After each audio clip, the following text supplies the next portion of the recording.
নমস্কার, আপনাদের হচ্ছে নিউজ লাইন। চুরির ঘটনায় চাঞ্চল্য ছড়ালো দাসপাড়া গ্রাম পঞ্চায়েতের বাউরি গাছে। বাড়ির মালিক আজাদ আলী জানিয়েছেন, ব্যাংক থেকে স্বর্ণ জয়ন্তী লোনের 4.5 লক্ষ টাকা নিয়েছিলেন, কিন্তু রাত পোহাতে না পোহাতেই ঘর থেকে গায়েব হয়ে গেল সেই টাকা। চা পাতা তোলার মেশিন কাজ করে কোনোরকমভাবে সংসার চালাতেন আজাদ। রোমা খাতুন জানিয়েছেন, দুঃসাহসিক চুরির ঘটনা শুনেছি, তবে সমাজে এ ধরনের মানুষ এখনও রয়েছে। বাড়ির মালিক আজাদ এই ঘটনাটি নিয়ে থানায় লিখিত অভিযোগ দায়ের করবেন বলে জানিয়েছেন।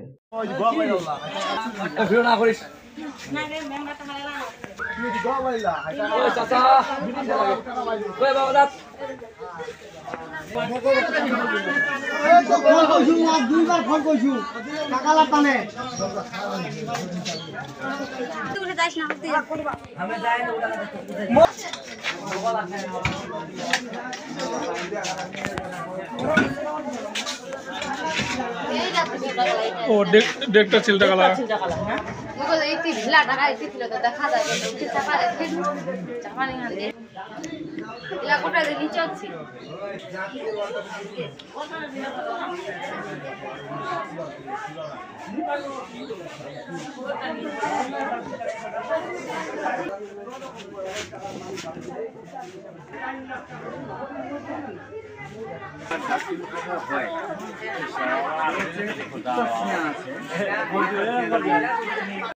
রাতিকে তো 4 লাখ টাকা 4.5 লাখ টাকা দলের স্বর্ণজয়ন্তী দলের উঠাইছিল।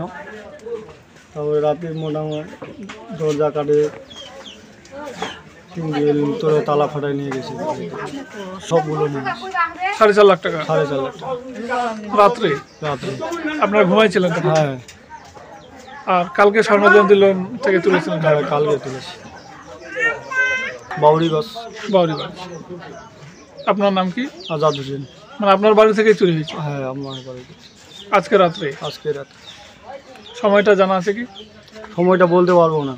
ঘুমাইছিলেন তখন? ঘুমাইছিলাম। পুলিশের কাছে যাব, জিটি করব, জানাবো পুলিশকে।